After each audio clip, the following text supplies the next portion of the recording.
Why Mount Baker belching steam last weekend? It's possible that even Mount Baker hates the persistent cold weather, because Bellingham's neighborhood stratovolcano snorted in apparent disgust over the weekend. It wasn't an eruption, but rather a puff of steam or gas that occurs daily, although we lowlanders don't always notice the difference between regular clouds and a hiccup from Schumann crater astride the mountain's snowy peak. The lighting made it a bit harder to distinguish if the cloud was a steam cloud at first, said Najarua of Anacortes, who saw the volcanic belch during a morning ferry ride to Orcas Island. It came almost a year to the date after Western Washington residents noticed an impressive venting on the morning of the 17th of March, 2018.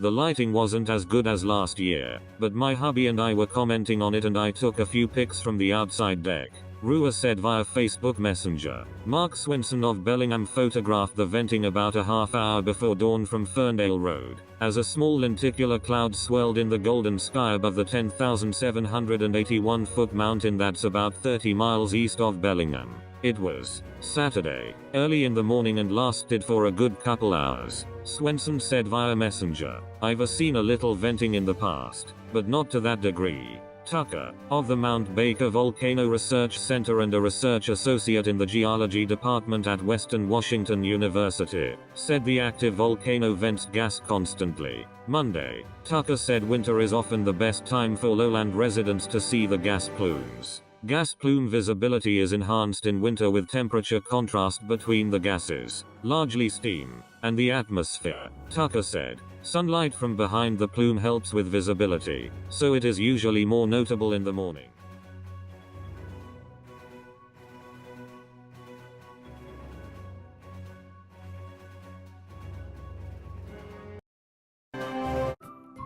Thank you for watching. Please subscribe to us on YouTube. If you like, donate to us, visit home on the page PayPal.